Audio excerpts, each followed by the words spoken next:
Yeah, Pre-gaming? Yeah, we're pre-gaming, bros. I'm pre-in right now. I was just about to say it. I feel like I have to warm up my voice because I have not talked at all this morning except for like 2 sentences. I talk to myself all the time. Yeah, I also talk to myself all the time. I haven't said a whole lot. My throat's kind of feeling rough from all the beer and cigars and cigarettes. Oh yeah, by the way, I if you guys didn't hear me, there's water in the fridge if you want some. I don't know if you need it. I also have Slim Jims. Oh, hell yeah. They're just for me, though. I was just flexing. Damn, you really hyped it up. Yeah. No, if you want one, you can grab one. Damn, I wish we were doing the actual recording because that makes me think of a scene from American Psycho. I don't know. I could add it in as a short later if you wanted to. With you saying that, it makes me think when Patrick is talking to the one chick in the fucking laundromat, and he's like, "What about next Saturday?" And she's like, "Oh yeah, I can do next Saturday." "I can't. I have a matinee viewing." Throw out the suggestion and then be like, "I was just asking if you could do it. I can't." Yeah, that was pretty Sigma of him. Yeah. Oh wait, are we recording? We're recording, but we can add this in later. Patrick Bateman, he's like the original Sigma male. Yeah, I mean, he is like the those, stereotypical Sigma male. Yeah. I mean, that is kind of what the he movie's started about. the trend. But at the same time, he's still trying to fit it. I don't know if we should we just like go into it, or do we? Should we start? Because honestly, we start talking about Patrick Bateman and being a Sigma male, or we have to get into the very deep analysis of his character. Yeah, true. I feel like we should probably just start it off. Hello to all you big cats out there, coming to you not live from the Red fuck. Hello to all you big cats out there, coming to you not live from the Big Cat Nest. This is the Red Falcon Podcast, and today we'll be talking about the great movie American Psycho. I'm Tiger. This is Jag. Cheetah. Lion. Normally at that point you jump in, Jag. Yeah, I don't. Honestly, maybe I needed more time to warm up because I woke up at 5 this morning. Puma store. Yeah, we should have done that. Well, anyway, I guess. I don't know. How do we start? Part of me wants to talk about overall impressions, but I feel like that just kind of spoils to what we're going into. So I guess we kind of you want to go into the opening? Like when he's in the club and, he's trying to get in. And Actually, I mean, do we need to do like a step-by-step thing? It's not like super step-by-step. It's not going to be like hard cut, but we'll like kind of move on through it. We're not going to explain every little part of the movie because, I don't really care to do that. he has reached 100. Wait, what was it? 100? What was he? Or was it 1,000? 1,000 crunches? Yeah, 1,000 crunches every morning, man. That's impressive. That is extremely impressive, actually, yes. You know what? Rewatching it, the thing that hit me the hardest was when he goes, "I'm 27." I felt the same way. I was like, God, Dude, that was so real. yeah, bro. I have to start caring about my physical appearance, and my first thought was, "Shit, man! I've bought facial cream recently. I've been doing it." Yeah, no. Actually, his whole skincare routine, though, this is probably because if it's a product of its time being set in the 80s. But it's honestly too much. Yeah. There's way too much what he's going on in there, which I find a little funny because I know this isn't a flaw of Patrick Bateman. It is of Christian Bale, but he does have like a small face mole like close to his right eye. Like you can kind of just see it right there.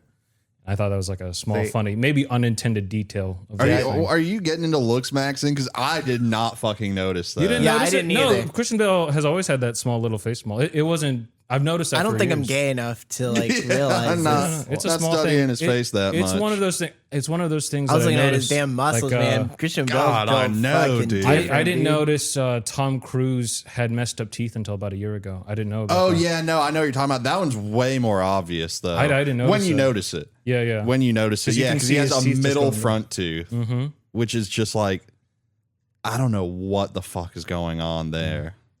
I didn't notice that for years. See, Jag, I wasn't expecting you to start talking about Christian Bale. I thought you were going to talk about the flaw that was Patrick Bateman, which is his constant ability to overdo things while talking about how like normal and fitting in and how he doesn't exist. And then in the attempt to fit in and be normal, he way overdoes fucking everything. Oh yes, he overcompensates it a lot. In some ways, yes, but I don't think his skincare regimen is representative of that. I think in that way, he is very much in line with the standards of his his social class. Yeah, in that era, Yeah, in that overdoing it, like we didn't really think about how much the epidermis is affected by constant skincare routine. So I think that really is just an 80s thing. Or it could be part of the overall broad picture. I don't know. I don't think it was intended to, but now in the current day, it alludes. It looks like it is. Yeah. I don't necessarily agree with that. I mean, I think we still have the same shit going on today. I mean, Gwyneth Paltrow's got all that goop bullshit she sells. She does, but she also herself actually only uses a small amount of it. Though she does portray like she uses a ton of it so she can sell more. But her own video, she's like she uses only 2 or 3 of them. And you see, Lion, just because it happens today doesn't mean that the people doing today are also not overcompensating and doing way too much. I mean, I don't think it's in debate that they're doing too much.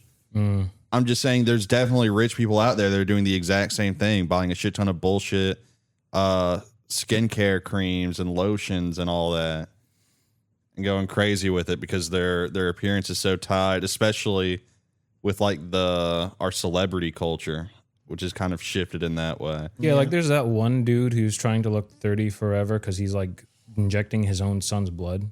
You guys know what I'm talking about? Yeah, I know exactly what you're talking about. Bro, What's his name? I can't remember his name, but Also, you're he's- fucked up because he wasn't the one who started it because his dad was also injecting his blood. Oh, yeah. So it's 3 lines down at this point where his dad was injecting his blood and he is injecting his son's blood. So the way it works now is that technically his dad is getting his son's blood, but through him. This is weird, man. Yeah, it is weird. You know what's really funny is he actually did mushrooms a while back, and he like started dating the girl that's like 20 years younger than him that gave him the mushrooms, and he got like really weird about it on Twitter, like talking about like how she would like go somewhere, like she would leave town or something. You talk about like counting the minutes it's last been since he smelled her. That's weird. Yeah, that is he a got little weird. uncomfortable, bro. Dude was like he overdosed on yearning, man. I mean, you could probably think about it. I don't think I'd post about it on Twitter. Is it? No, but he's just a very open guy like that, I Yeah, guess. so. But we've digressed a bit. I don't think this is the fastest we got off. It's just how culturally relevant American Psycho is to today. You know? No, yeah, I feel like it only gets more culturally relevant. You know, when I was rewatching, I was like, I feel like I'm gonna think this movie is just really edgy. But I actually, I don't know. It still holds up. Well, it's a fantastic dark horror comedy. Yeah. So I think that's because it what do you call it? It's a little self-aware of itself. Yeah. So I think that's part of it. Self-aware of itself. Yeah, it's self-aware of itself. I know I'm a great master of the English language, but it's self-aware of what it's doing, and because it's not like really annoying about it. Like, oh guys, look, it's me, Patrick Bateman. I'm doing this, but it knows it's a comedy. You know, I will say, watching it again, like I think the last time I watched it, I was probably like 18, and the majority of the times I've watched it before that, I was younger. It's like I noticed so much more of just like, man, I never, I always thought he was I never realized how deeply pathetic Patrick Bateman was. Like, You mean like mentally? I meant like mentally and like socially. Yeah, like throughout Also, the movie, everyone's always talking about like what a fucking pathetic dweeb he is. It never really occurred In to the- me in that the book- Patrick Bateman doesn't know how to do his job. Like it's because like it's Yeah, he just does such nothing. It's such an offhand comment, but he's literally the person among his peers who knows the least because he's literally only there because his dad practically owns the company. Like he doesn't. Like, because when I was younger, I thought, oh, it's more of everyone doesn't do anything. It's making fun of everyone in that type of corporate business where they're all just slacking off and listening to music. But now watching it, I come to realization, no, that was just Patrick Bateman. That was just him. He's the only one in the office who does nothing. Like the other people are actually handling accounts and stuff. Really? Well, I don't know if I ever got the fact that other people are handling accounts because it didn't really seem like any of them were doing any work. I don't think. Yeah, I don't necessarily agree to the degree that you're saying it, Tiger, but I understand what you're saying in that, of course there's all like these social games that they're playing. And Patrick is obsessed with winning these social games. You know, getting into Dorsia, having the best business card, all that petty bullshit. But it's kind of interesting to think about. And it hadn't really occurred to me to analyze this until you had just said that. One other big game that everyone else plays is getting those big accounts. They're like, oh, I heard Paul Allen got, the such and such account. How the fuck? It was the Fisher account is like, how the hell did he pull that off? But Patrick has nothing to say about that. Yeah. He has something to say about everything. He has a panic attack when he realizes that Paul Allen's apartment is nicer than his. Actually, he does have one thing. He takes Paul Allen out. He tries to get Paul Allen to tell him how to get accounts. Yeah, so how did you get that Fisher account? Because and then he gets like really frustrated when Paul Allen says, "I'd have to kill you if I told you." Yeah, because he did say that. Literally, I think one of his plans when he was thinking of killing Paul Allen was, "I'll kill Paul Allen, then I'll get the account." From how he got it. There might be something to that, but I think it's really interesting that like he has no immediate reaction to that. Yeah, it is But- like the lowest of his things, but like the more vain stuff, like that doesn't require real actual work. He Yeah. puts way more into. Like seeing Paul Allen has the best business card caused him to break out into a cold sweat. yeah. Oh, dude, shout out to Christian Bale. Well, Yeah, sweating on command. He can sweat on command. It is absolutely amazing. Doesn't just cause him to break out in a cold sweat. It causes him to go kill a homeless man and his dog. Like it's way over just. Damn, a cold no, that sweat. was one of my favorite. He was so real, and when he was like, "Why don't you just get a job?" Yeah, he's like, tell you what, man, I'm gonna help you. And he's like, thank you, sir, thank you. And then he like leans down. He's like, man, I don't think I can help you. You're such a stupid piece of shit. Nah, that part had me dying. I can't lie. It's so fucking Man, there's good. nothing more amusing than bullying the homeless. Dude, yeah, just ask Puma. Damn. Oh man. Another first part of the movie. Another interesting thing that I like to think of is the fact that the only person that he considers interesting is the dude cucking him. Bryce. Yeah, Bryce, where yeah. he's like, he's sleeping with my fiance. He's the only man I actually consider interesting. Yes, but at the same time, he's also sleeping with Bryce's fiance at the same time. Everybody's sleeping with each other. No, he's not right? sleeping with Bryce's He's fiance. sleeping with Lewis's Oh, fiance. he's sleeping with Lewis's Lewis's fiance. fiance. Oh, okay. who's his fiance's best friend. He says, Yeah. he doesn't. No, he. In fact, he looks more down on his fiance for. He's less about. He doesn't care about spiting Bryce. He cares more about spiting his fiance because I think in his mind, because he considers Bryce the interested person, he's like, "Yo, my boy Bryce is scoring." Probably. Because even with the business card, his first response is, "I can't believe Bryce thinks his business card is better than mine." Yeah, he doesn't Ben care about the Patton's, others' yeah. opinions as much as he cares about Bryce's. That is interesting. Where yeah. it's kind of like, it's almost to the point where it's kind of funny because it's kind of like with Lewis, where the one person whose opinion he cares about, Bryce, never sides with him. And then the one person who he cares the least about is the only one who ever sides with him. I think Lewis. part of it is also with Bryce. Bryce might be the closest thing he has to a friend because, like, compared to like the two others businessmen that are with him, excluding Lewis, he doesn't at all seem friendly with him. Mainly just probably Bryce. That is true. There's something to that. It is kind of crazy to think about. I think a big part of it ties into there's no jealousy to be had because he doesn't really consider his fiance like a person. Yeah, no, I don't think he cares at all about her. I think really just for status reasons. I don't even think he cares about the status. Well, Yeah, I mean, I think he was just getting engaged because it was expected of him. It was the for thing me, to it do. feels more like something his family probably set up, like just another thing that, and a thing where Patrick Bateman really, it feels like he tries to exert so much control because when you look at it realistically, he has no control in his wife, his job, probably his fiance, all of that was probably arranged by like his dad. Yeah, like one of the first things he did when he was starting to feel really cornered was dump his fiance. Oh, yeah. I love that scene. Yes, Oh, and it's then so she good. completely dismisses the whole dumping. When he's just like the truth is, you're really just not that important to me.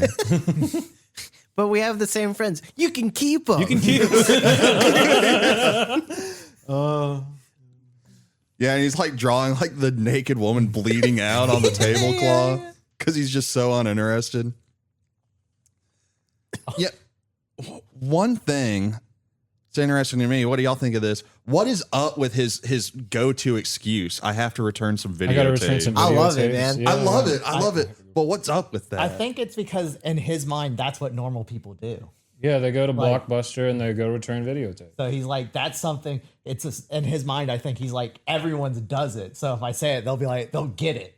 Yeah, So they they won't won't like fight. that checks out. That's a totally sane thing Yeah. to do. I It mean, is pretty normal back in the 80s. my when it other took thing place. is his other excuse that he uses, like other than that one, is he always has a restaurant he's got to go to. It's always on the other side of town, last minute, and then they're like, "No, it's not." And he's like, "No, they opened a new one. It's right down the road. I swear." And I'm like, where it's like, bro, why are you telling such easily disproven lies? Well, that's just compulsive at that point.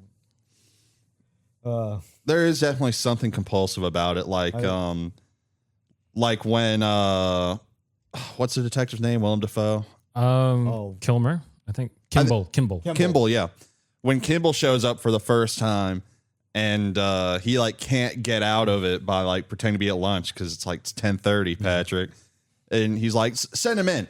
And he has to like get on the phone and pretend to be on the phone. Yeah. No, I get it. I get it. I gotta look busy. And then he realizes midway through he fucked up and left his stuff on, and he like has to quickly like shove it into the drawer. Yeah, he did. Well, see, the interesting thing about that is he didn't talk about work stuff at all. Nah. I don't Because he even- doesn't know it. That's what I was saying earlier. Yeah, He doesn't know enough about his work to say work stuff. Like, Yeah, he was talking about like some other completely random bullshit, like apartment renovation or something. Yes, but Yeah. I think to be fair, it might be somewhat expected to just maybe goof off on your job and talk about apartment renovations. yeah, but no, even then when Kimball asked him and he says business and Kimball asks about what business, he just starts saying random buzzwords. Like, Yeah. Oh, it's, yeah. he's like, it's that was another thing that hit me where it's like, he truly he doesn't know what someone in his position is supposed to be doing. Which is really Like, funny because he did actually pass through Harvard Business School, I think. So he should somewhat know. And I don't know if it's the lowest grades, but he went through Harvard Business School, which is very difficult. I think he just doesn't care. I mean, yeah, but like, I feel like he Well, has some level of competency. well, even but he's then, just like- not like showing it or anything. I mean, he's probably just kind of. Well, even then, I'll be real. As a person going through any college, I'll be real. Most of the time, it's social networking. And the main thing they teach you in college is how to learn to do things. Like, a lot of times, they're not actually teaching you what you'll be doing at a job. Yeah, but like he should somewhat know the lingo if he went to Harvard Business School. Like whether how But competent no, he is at he it. did know the lingo. Yeah, He yeah, hit the yeah. buzzwords, Oh, yeah, but he yeah. didn't use them in the right way. Like, he just threw them out.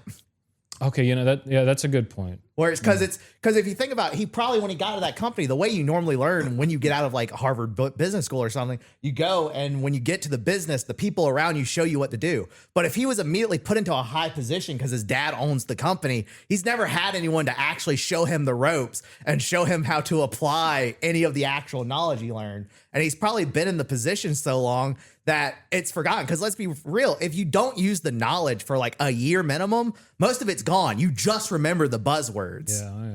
Yeah, and I don't think there's any way for him to learn the job because no one's giving him accounts because no one respects him. And the only way for him to learn the job would be for him to go to someone, and that would have to have him admit to someone that he doesn't know what he's doing, which he would never be able to do. It's true, yeah. It would destroy him. Man. Actually, there is one person who respects him. Actually, I don't know if she respects him. His secretary. I don't know. Do you think his secretary early respects him? on for sure. Early For on, sure, she yeah. does. At the beginning, she does. Actually, you know, with the detective, I thought Gene really fucked him. His secretary's name was Gene. Yes. Because of the fact when he comes in and he reveals that he was hired, I was like, that he was hired by the fiance of Paul. I was like, man, she should have found that out. She didn't have to let him in. He isn't here on official business. He's a PI. Like, she was like, he's a detective. You can't throw him out. And then you learn he's a PI, and I'm like, you totally could have just been like, I'm not talking to you. You're not here through like the department or something. You're here because some lady hired you to be. You have no right to question me. Like, That is true. Would Patrick have been able to do that though? To just like send him away and not talk to him? he shouldn't have had to. The secretary should have. Yeah, but she doesn't seem that confident of a person to do so. Yeah, she's Yeah. kind of a. True, but that still just doesn't belay my point of that she fucked him, man. I mean, a little bit, but I also don't blame her that much. Because I mean, she didn't know anything about whatever he's doing. It just seemed very normal to let this person come in and question. Yeah. She was under no suspicion. Yeah, I ain't gonna hold that against her. And then I also kind of think, I was like, how did he get led to him? Like, why did he come to him? Like, Well, I mean, they were coworkers who he was just like interviewing. Yes, he was one of the like 5 vice presidents at the mergers of Pierce and Pierce. Yeah, Kimball was interviewing everyone there. Yeah. That's how Kimball knew that his alibi didn't add up. Yeah, because he was having dinner with Marcus Halberstram. Yeah. Fucking, I started questioning if the guy that they always mistake him for, that they always mistake Bateman for. Marcus Halberstram. No, I think it's Davis. No, it's Marcus Halberstram. No, so at the end, it's Davis they mix him up with. Yeah. They mix him up. Several of them mix him up with Davis. Paul Allen mixes him up with Halberstram. Yeah. To be fair, I think they all kind of mix each other up with each other because not even the attorney can keep up with how many people, he's actually going through and talking about. Well, I mean, that's a big theme of the movie is that they're at the upper echelon of society and like their whole big thing is status. And since they're all chasing the same status points, then they all just kind of like homogenize. Yeah, I agree. Yeah. They're all buying the same brands of glasses frames. They're all Same types of suits. They go to the same guy who cuts their hair. Yeah, I They're mean, all looks maxing. they're all buying like barely off-white business cards with very similar fonts. Yeah, but some are actually better than the others. All right, small thing. What was you guys' favorite business card in the whole thing? I think it was actually Lewis's. I think Lewis did. I loved the gold lettering on it. Yeah, Lewis did have a pretty sick one. Yeah, that was really nice. You ever see? I don't want to give Lewis anything, so I'm gonna go with everyone else. I'm gonna say just because Paul. he's gay? Yeah. Bro, Right on. I respect that. The duality of man. Also, his bowl cut. I don't fuck with his bowl cut haircut. It was pretty rough. It was pretty rough. Man, Lewis was his only real friend. Dang. He's the only one that actually cared about him, man. Hey, Patrick did him a solid. He was getting his fiance some dick, so he didn't have to do it. Yeah, but he didn't want his fiance to get dick. He wanted the dick. Man. That's true, but you take what you can get, right? Which with him is fucking nothing, I guess. That dude gets nothing from anybody. He's like, he might be the only person less respected than Patrick. I don't know. No one else shit talks Lewis. Like the only person who really shit talks Lewis is Patrick, while everyone else shit talks Patrick. That is true, but Lewis seems like kind of ignored, which I feel like is worse in their kind of social environment. Yeah, sometimes it's better to get a reaction out of people than nothing at all. Man, I fucking love when fucking Patrick gives like the speech when Bryce is talking about like the shit in the Middle East and Patrick's like, no, we need to care about all, and he goes on like his humanities spiel and everyone around the table's we like, need to end nuclear wars. Everyone's like, God, this fucking guy, and then you just get to Lewis. God, that was so profound. That was so beautiful, Patrick. But it's like, man, it's really something when you're putting on such a show to try to get other people to respect you, and the only person it works on is the guy you don't care about. Yeah, just a big swing and a miss, I guess, but I don't know. I think it was only a swing and a miss because they already don't respect him. Yeah. It wasn't really any different than anyone else doing that pissing contest with that bleeding heart shit. Yeah, true. But I don't know. So, Cheetah, you had mentioned earlier, we got like really derailed there, but you mentioned earlier you're doing some comparison with the book. Oh yeah. In the book, he actually it actually does describe Patrick Bateman as being a pathetic looking man. Like he looks nothing like Christian Bale. Oh, really? Yeah. In the book, he actually does look pathetic too. It's described. Damn. That's so weird because now I'm like, I guess Christian Bale's kind of miscast, but then I'm like, no, there's no way. Actually, that makes it perfect because it's how he sees himself. Because the entire movie, the whole thing about it is what's real, what isn't real. What if his appearance is one of the things that's not real? That's how he sees himself. In fact, I want to say I was reading the only two people who actually had a description of how they look in that movie are Patrick Bateman himself and that realtor at the end of the movie. That's pretty neat. Well, I don't know. Like the way he sees himself, because he is so homogenized with at least, because he looks like Paul Allen and Marcus Halberstram because they kind of wear like the same suit, glasses, and haircut and everything. Is that like a hypothesis whether that he wants to look like these people he's supposed to respect or no? I just remembered another important fact. Batman killed the Joker.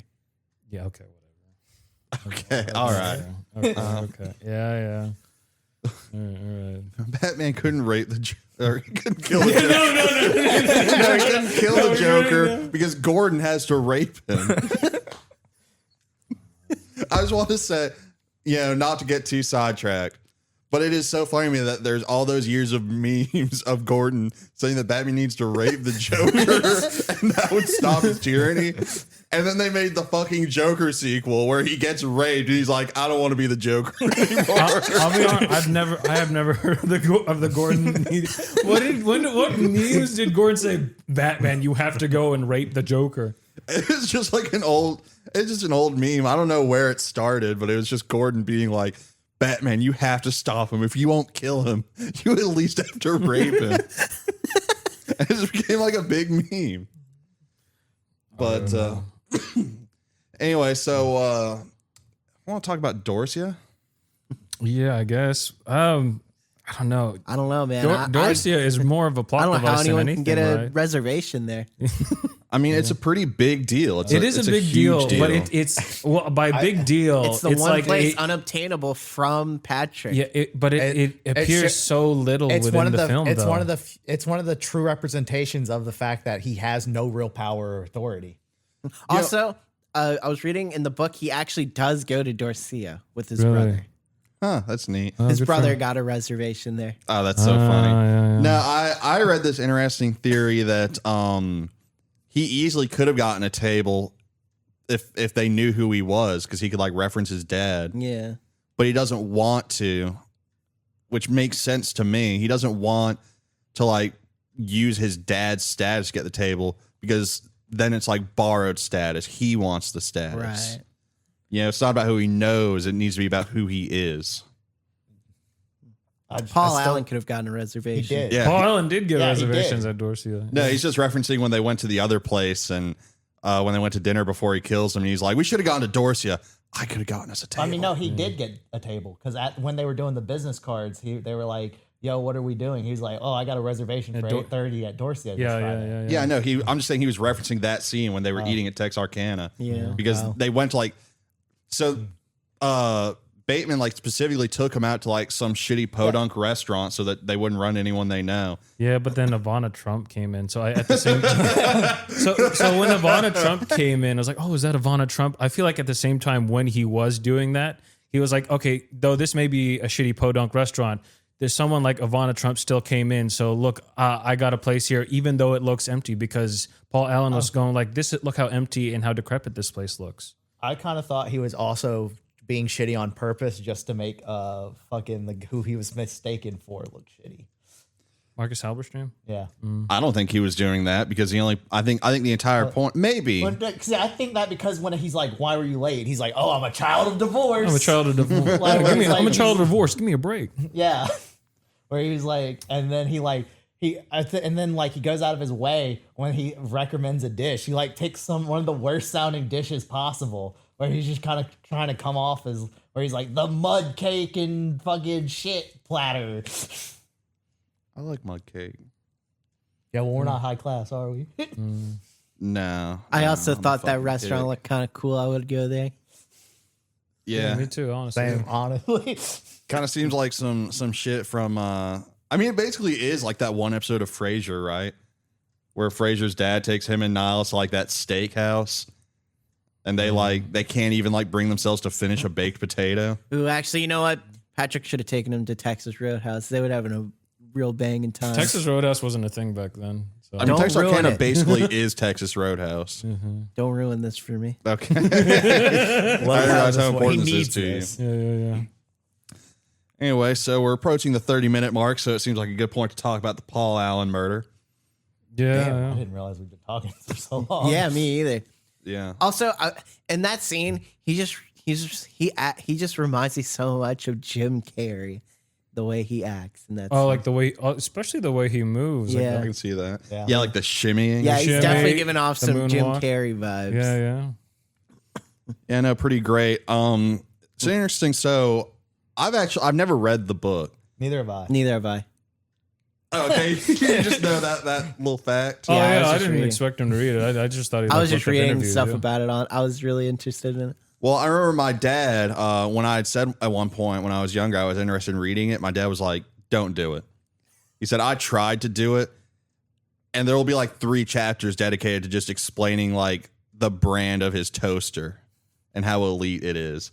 Yeah, And to me, this is like one of those scenes where that comes through, that side from the book where, like, you know, he's talking about Huey Lewis and you know, like which albums he likes and doesn't like. And it's really interesting to me because he does the same thing with Phil Collins and Genesis later. Mm-hmm. But to him, their commercial success is really important. Yeah. Mm. Yeah, he really likes throwing in like what the critics thought and all that. No, I don't know. That's so real. Yeah. Like, I like part of it is like, okay, this is psychopath behavior. But like a lot of times people will have to like cite, oh, look how well this thing sold, just to be like, okay, it's okay for me to actually like something. This may not particularly be part of it. I've never done that in my life. personally. So many people. I all the really time. appreciate that one of the most normal conversation topics he could have, music. He never he so rarely brings it up when it's just normal to bring it up. That's true. Yeah. Like he always chooses some weird ass shit to bring up in normal conversation. And then you're just like, you've had all this music talk in your back pocket the whole time. Well, to me, it ain't even like particularly normal music talk. What do you mean? I mean, he's very rarely explaining like what he likes about the sound. You know, it's always about like the band itself and what they've done and how well they've sold. And No, I get it. No, that's. I think that's fine. It is one of the things where he does throw in some of his personal opinions where he's like, they said this was the best album, but personally, I think it was this one. Yeah, and like, I mean, especially his whole rant on Hip to Be Square and why he actually personally thinks he enjoys it. Yeah. I mean, that's the yeah, whole and his thing. personal reason is also very bizarre. It's about how much he loves conforming. It is okay. That is bizarre, but that is still like a personal thing Yeah, to him. it's It's still- not just about the You know, success. it's still one of the more deep thing where he's like, most people don't pay attention to the lyrics. Well, I really, yeah, But they should. But yeah. they should. Yeah. Yeah, I suppose. I still think it's some very serial killer shit. Yeah, I think so too. yeah. I mean, like he was going to kill Paul Allen in that scene, and he has a hacks the whole time. So I feel like it does add to the But fact did that he it kill feels like Paul it. Allen? Yes. Yes, he Yes. did. Okay, the part I actually want to talk about. Who did he actually not kill in that movie? Do you guys think he killed everyone, or do you think he only killed some people? I think he killed everyone up to the part where it said "feed me kittens" or whatever. Feed me stray cats. But Yeah. I will say, I do think around the time where he killed the like hooker, I don't think it played out that way. I do think he killed her, but I don't think he chased her with a goddamn chainsaw. I don't know. For Yeah. me, Dude, maybe don't it was think- the dropping the chainsaw. I don't think he would have been able to do the skill shot. Yeah, no, like he dropped the chainsaw on her, and then that killed her. That's the part that like got me. Like I don't know if he actually killed Christy. No, I think he killed her. I just don't think that's how he killed her. I think he's just going crazy at that point, and Yeah. he's seeing what he wants to see. See, I'm of one of the opinions where I don't even think about it because I'm just like, it all could have happened. None of it could have happened. I don't Okay, fucking but like care. when he shot the cop car, right, and then the cop car blew up after. Yeah, and he- even like looks at the gun. He's like, "What the fuck?" Yeah, yeah. And then he like I think goes by the security guard twice, right? When he's like going through that building, it's not the same security guard. But it No, plays so out what the same. happens? He goes through like the revolving door, and he goes through like another revolving door to leave, and he goes out and he like circles back in and shoots him. Yeah. I did really appreciate the scene where they like subvert your expectations, where it looks like he's about to pull out the gun and he just pulls out his pin. Yeah, and signs it. Yeah. Yeah, that was such a great moment. Yeah, like that I can definitely believe he did not kill anyone. But the Christie thing still kind of gets me with the chainsaw. I don't know, man. Well, to me, because that happened at Paul Allen's apartment, I think it's very important thematically that they were at least killed there, because there's a big moment at the end when he goes back and like everything's cleaned up, it's freshly painted, and the realtor is like, you know, are you my 3 o'clock? And he's like, no, I'm just looking. And she's like, well, did you see my ad in the Times? He's like, no. Yeah, I did see your ad in the Times. She's like, I didn't put an ad in the Times. And she's like, I think you should go. And she gets like really tense and uncomfortable. And to me, the obvious interpretation, which I think is the interpretation, is that obviously that shit did happen. Yeah. But because of this world that they're in, that this woman selling this super high-end apartment would be in, is she knows some shit went down there. She know like that shit happened, and she's putting together that he was the one that did it, but she can't admit that, because admitting that it would happen would reduce the property value of the apartment she's trying to sell. So at the very least, I agree. Well, we can agree Paul Allen died in that apartment and he got killed. Like, that got cleaned up. But the prostitutes I'm not stamping my name. I'm not stamping my name on that. Those are Okay. Those are different apartments, though. He killed Paul Allen at his apartment. Yeah. Oh, yeah. Yeah, because you mentioned he was like, oh, you have a dog? Because he had the newspaper, yeah. He don't want blood all over his Okay. place. Oh, See, okay. But we could also just be is that you're a woman selling an apartment and suddenly a really erratic acting man just shows up. And, you know, maybe you're just nervous because this is an erratic man. I get that, but I don't feel like it fits with the rest of the movie. Like, I don't know if that interpretation goes with it. Yeah, like the vibe just doesn't click with me. Yeah, I don't know. The tension, like, that has to be the most tense scene in the movie. One of them, yeah. Because it really is like, don't fuck this up for me. I'm trying to sell this apartment kind of thing. I think that's what it is. Yeah. Because, like, there wasn't really fear in her eyes. There was, like, a coldness in her eyes. Yeah. You know, she didn't seem shaken at all. She seemed like, she just seemed a little on edge. Like she was about to fucking lose out on a hell of a sale. I've seen a lot of fun theories. Like what? Like the fact that you know, because of the way that like you never really see them interact with anyone outside of their circle, that all of Patrick Bateman's friends are figments of his imagination. I don't like that. I think that's No, dumb. Yeah, I think that's dumb. I don't Look, feel that. I don't think There's that.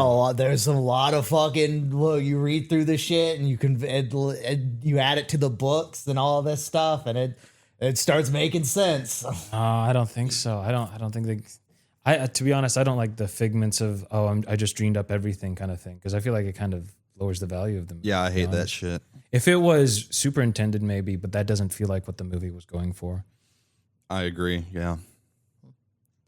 So, Lewis Carruthers, what a fucking homo, though. Am I right? Man, I love that scene where he like goes to like choke him out. Yeah. He like pulls Patrick's glove back to kiss his hand. And Patrick was like just so disgusted and horrified. Yeah. And I think part of that, not to get all political, the AIDS epidemic. Yeah. Okay. Oh, actually, that reminds me. I was like, man, this I could not see like this movie coming out, because when he was like, oh no, they're too black sounding. I was like, Oh yeah, Huey's too black sounding for me. I love that part. Yeah. No. That's I love how Kimball just like he's like, oh yeah, to each his own. Also, they say the F word a lot. it was the early 2000s. Well, when it got shot, it didn't really matter until probably after 2010. I don't know. Okay, Tiger, you're the college boy here. You're the professor. You know anything about that Yale thing?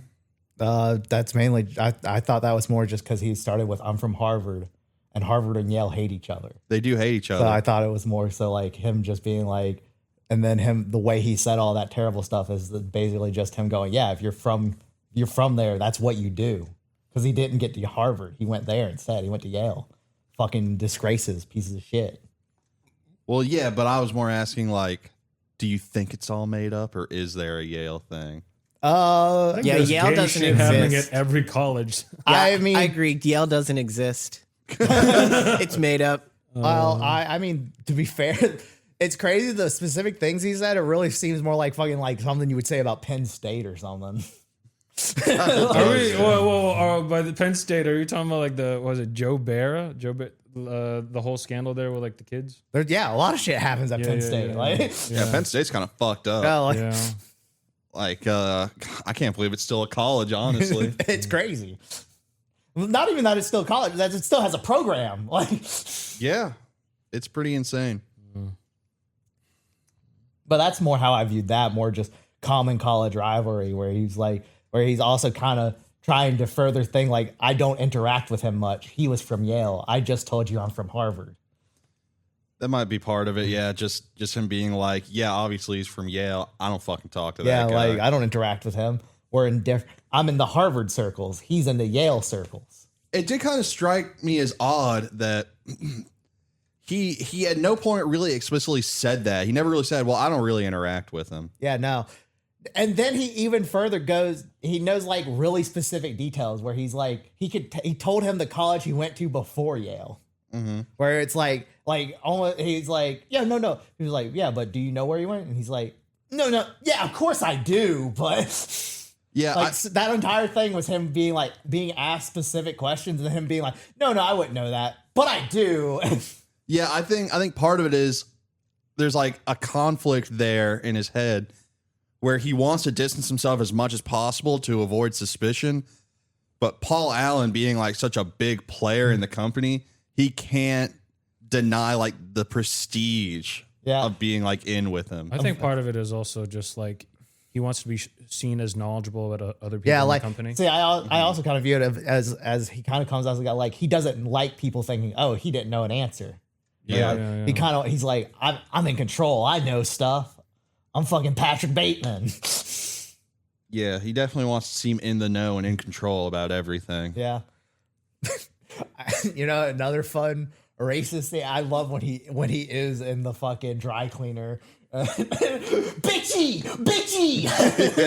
Yeah. I don't know what you're saying. Yeah, that is pretty great.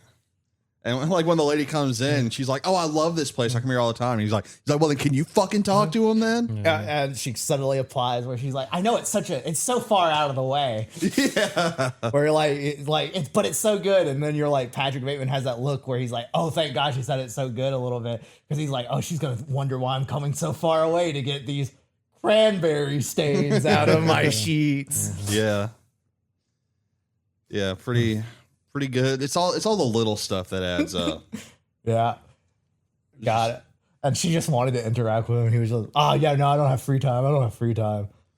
Yeah, I think that comes up a lot in the movie. I'm doing business. Anyone that wants to be associated with him, he has no time for. Yeah.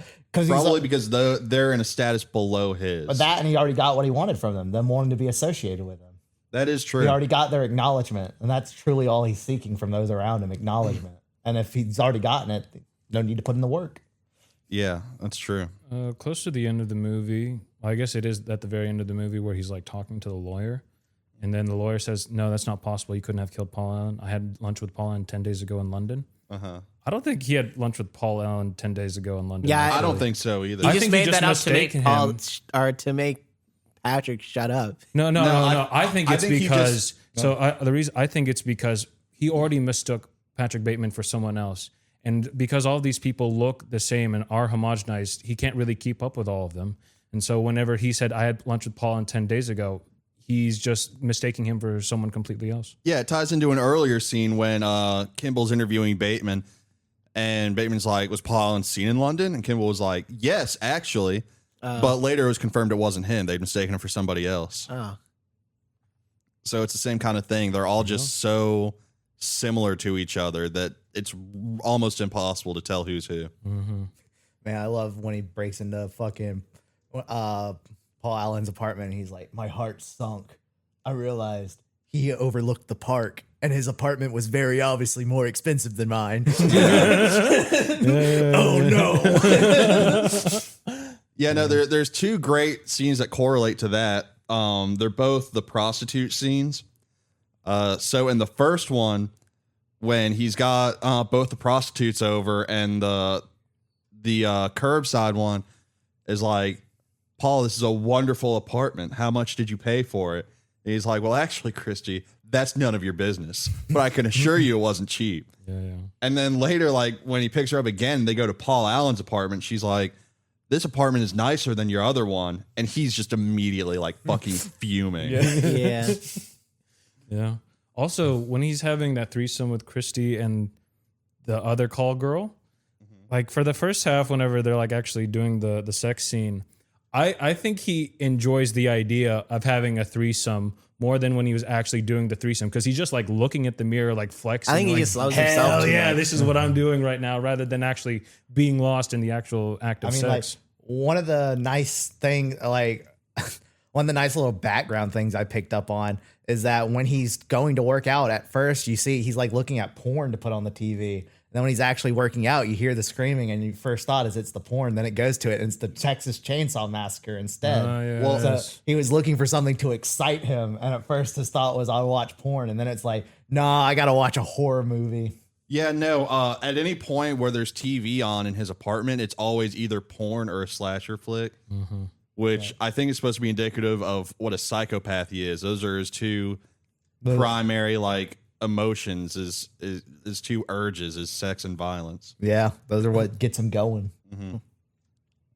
And in his words, greed. Yeah, greed, and disgust.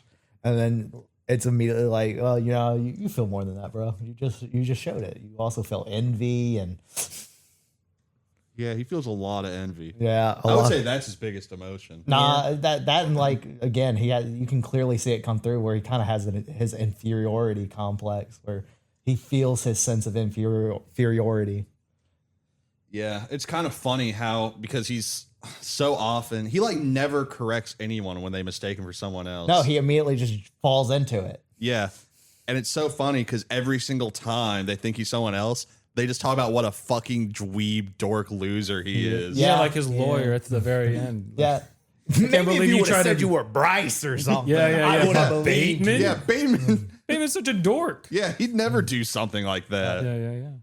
I mean, it's even to the point where, you see, like, it's a thing where, like, it's easier for him to get the people actually come out when he uses other names. That is true. Like, yeah. like, even, like, to get the fucking Lewis's fiance to go out with him, he has to lie to her about it. He got a thing at Dorsia Yeah. just to get her to go out to dinner with him, where she's very clearly has nothing going on.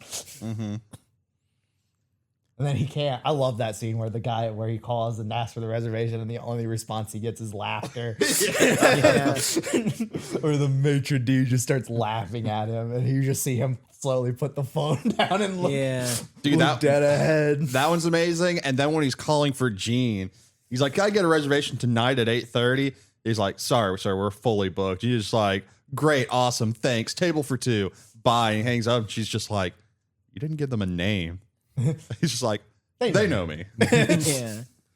And it's such a funny lie that she immediately just buys, because she does 90% of his reservations. Yeah. And she's never done one for Dorsia. But like to her, it's just like, oh, okay, yeah. I mean, I guess they could know him enough to just know his voice. He ain't going there that much. Well, I mean, because in her eyes, he's the VP. His dad owns most of the company. She's like, yeah, that makes sense. Maybe he goes there with his dad. Oh, That is true, yeah. Gene, Chloe Sevigny, who played Gene, her and Josh Lucas. Did you guys hear? Apparently, some of his co-stars didn't think that Patrick Vale, Christian Bale, was doing a good job playing Patrick Bateman. Really? In the movie. Well, when they were doing the filming, because while you're in the scene with them, it does kind of just seem like he's, trying to be like a dork or something. Like it didn't feel like he was actually being normal. But the moment they saw the movie, it was like, this guy's a genius. He was working on like 3 layers. Yeah. Yeah, he's playing the part. Yeah, and it's amazing to think that Christian Bale could not have been Patrick Bateman, because the first one up was actually Leonardo DiCaprio. Yeah, it just would not have worked. It would have been a completely different We would film. not still be talking about this movie today if they did that.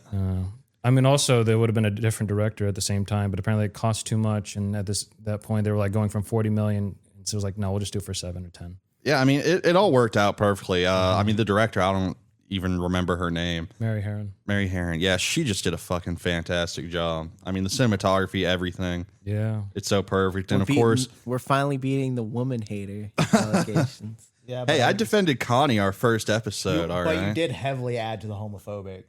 I did. Yeah, I did. If it helps, I actually really enjoy Lewis Carruthers' character. He's a super important character. He's very likable to an extent. Insofar as character can be likable in this movie. Dude, this other side tangent. Lewis Carruthers being Gavin Belson. Dude, I know. Oh my God. It's so weird. I mean, it I really know shows. I mean, it's great range from Yes. him. Yeah. Two completely different characters. I know you, 'Cause Gavin Belson is almost like a Patrick Bateman. yeah. Well, so Cheetah and Tiger, I know you guys haven't seen Silicon Valley, but my goodness, Lewis Carruthers as I don't know his real Yeah, he name. plays Doesn't Gavin matter. Belson, who's like a ruthless CEO of Yeah, like a Google parody. Cooley. Yeah. Hooli, yeah. No, that's just Lewis when he gets in power. That's it. Yeah, that's his true colors. He's Yeah, working he his cuts way his up. hair, dyes it brown, and just starts slaying puss. Hell yeah, bro. He learned from his fucking his mentor, you know, his admiration, Patrick Bateman. He was like, I gotta become him. That's brilliant. You know, it doesn't track with any of the plot or the lore of that Or anything show. we've actually been but it discussing works. about Patrick Bateman thus far. But it would have been funny because Gavin Belson in that show is way more charismatic and actually, I guess, respected to an extent than Patrick Bateman. Even Yeah, though, I mean, Gavin actually has sycophants. yeah. Hey, Oh, yeah. Patrick has one. Lewis. Oh, I got to show you guys the Gavin Belson signature later. Oh my god, it's the signature brilliant. box. Yeah. I'll show Tom later. Oh yeah, that's great. Yeah, the handwriting analysis. Oh, it's so good. But what was I going to say? Oh yeah, I guess we should mention like the whole Willem Dafoe thing. You know, where every scene he did was recorded 3 times. Yes. Oh, it was? Yeah, so they did like one take for a scene where he acted like he was convinced that Patrick was the killer. Okay. One where he wasn't sure, he was still investigating, and one where he was just like going through the motions because he didn't suspect him at all. And they would just like chop those up and throw them in. So that's why in certain scenes, like he'll randomly be like calling him on everything and like sounding like he'll just give a line where it just feels like he's giving like a gotcha moment. Yeah. And then the very next scene, he's like, oh yeah, okay, whatever. Yeah. Amazing. I love William Dafoe. Yeah. Willem Dafoe. Or Willem Dafoe. I'm going to call him William. No. We're on a first name basis. That's not on me. He said Dafoe himself, but he doesn't really know. I mean, I guess it's the way I say Tevez instead of Teves. I don't know. Anyway. Mr. Teeves. It's me. It's me. God, it's William D's nuts. Dude, it is. It's I'm sorry, what did you say? William D's nuts.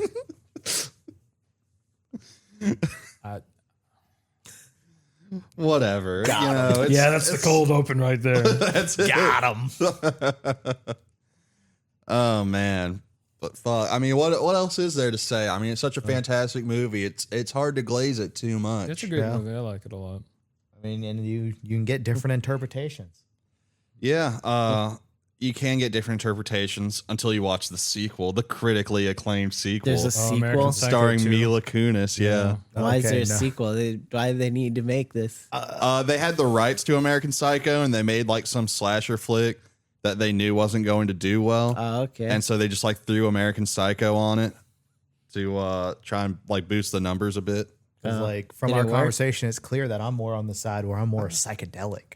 It might have gotten it some more sales, but it was so critically panned, it didn't do much. Yeah. I'm pretty sure it was straight to I wish DVD I got a better too. view of the pill bottle at the beginning. Why? Oh, to like see it was like an anti-psych Yeah, med? yeah, or like not even. I'm almost clear it's a psych med. I wanted to see like specifics. Oh, yeah. I mean, it's got to be a psych med because when he was breaking Like- down, he's like getting on the phone. He's like pouring a handful Yeah, into his Like- hand and just like shoving it in his mouth. like is it like a schizophrenia? Is it a bipolar? Is it a Yeah. It's tough to say. It's tough to say. yeah Whatever it is, that dude's fucked up. Yeah. yeah? You know, a funny little side story. I remember back when the Sigma male shit was like really big, and you know, I was living down the road there, and Blaze came out. I was putting on American Psycho, and he was like, "Oh man, I should finally see this movie," because he's like super big on all those Sigma male memes. We'd never seen the movie, and so he sits down, and we're going through it, and it cuts like his when he's like walking into the office, and it's playing "I'm Walking on Sunshine." On the headphones, I was turning to him, I was like, "Is that what you thought the song was going to be?" And he was just like flabbergasted. Oh, instead of what the funk. Yeah, whatever Yeah. fucking funk music they put over it. They you know, dub it over with all kinds of music. Mm-hmm.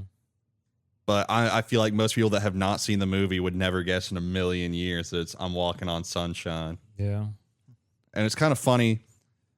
Because it's such, to me, I think it illustrates a certain point. Clearly, it's not his kind of music, but it was a really popular song when it came out, and I think that's the entire reason he was listening to it. You don't think he was enjoying Walking on Sunshine?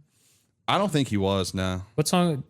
I don't know. I thought he enjoyed every song he was listening to. I Definitely think that- Lady in Red. I thought he was honestly, enjoying Lady viewed in it Red. more as that was like one of his more humanizing things, is that he actually did enjoy the more popular music, like, and he just liked that kind of music. Where like that's Well, what kind of music do you think he would be into? Because I feel like it's a good song. I don't know. I mean, it's a good song. It's a fine song. I feel like I've heard it too much. Kind of just like, No, I get that part, but I feel like at that overheard time it was big, popular. It's catchy. It's good. And I think Walking on Sunshine would be fine. I don't know. I mean, to me, it just strikes me as like, you know, he's never pulling out like a deep cut. Like, not there's never an underappreciated artist that he's referencing. Yeah, but I don't think he's that kind of Patrick Bateman guy, would right? I listen. think he like goes skims off the top of what's hottest on the billboards. And usually I would say what's ever hottest on the billboards is like, this is fine, this is good.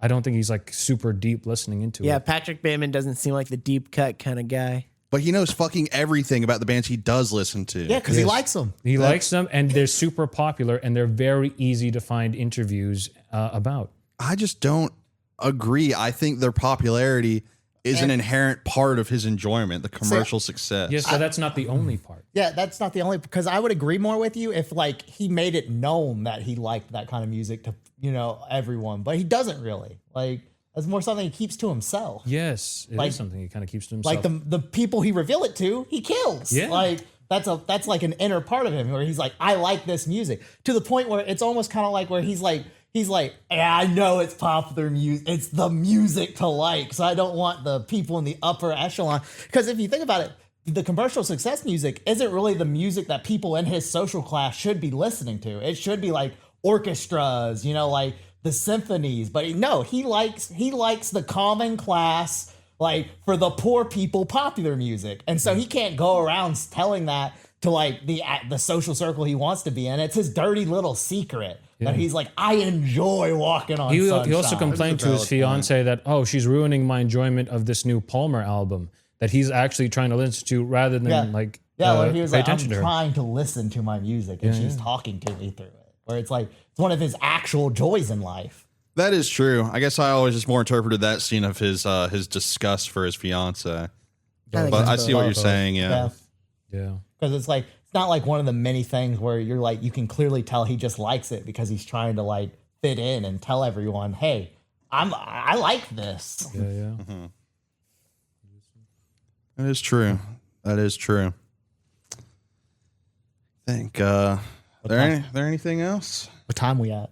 We're at 58 minutes, but there's going to be some fat to trim at the beginning because we started before we. I don't know. I mean, if we're done talking about the movie, we can just stop talking about. But we can just keep talking about stuff. Can we end with some fun fact? I want to say my fun fact. What's your fun fact? You know, my favorite show ever, Dexter. His fake name is Patrick Bateman, as a homage to American Psycho. Whenever he orders his fucking medicine that he uses to knock people out, he does it under the name Patrick Bateman. Oh, I don't remember that. It's been a while since I watched Dexter. Yeah. A while. It's been like 12 years. I don't think I've ever seen Dexter. It's got some really strong early seasons. Up to season 5, it's my favorite live action TV show. I wouldn't go that far personally, but it's really good. I mean, it ran as long as it did for a reason. And now it's getting all brand new shit that I haven't Oh watched. yes, the revivals as well. I've So- heard they're really good. I haven't heard that about a single Dexter revival, but maybe this one's different. This newest one. I know the my coworker one. likes it a lot. I know the one that they came out with where like it's his kid in Alaska or whatever. Yeah. People like that for like the first 3 episodes or something, and then one episode came out, they're like, it's just already fucking ruined. For me, whichever one, I only heard one that is good because it's made a bunch of the reactors I watched to start watching through Dexter. I think it's like New Blood. I don't know which one that is. I don't fucking know.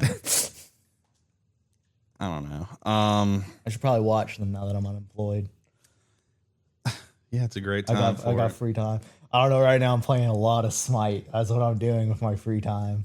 Oh yeah. Yeah. Yeah, Puma's been playing a lot of Smite. Yeah, I've played with him, Right on. and I've made Cheetah play with me. Yeah. Right on. Should we just like do the outro and keep talking? Because I don't have a fun fact loaded up. I already gave all the. Well, Fun I think facts. I have to go return some videotape. All right, I feel like you can play us out there. Well, all you big cats out there, thank you for listening to this iteration of the Red Falcon podcast. Come listen to us next time from the Big Cat Nest. Signing off.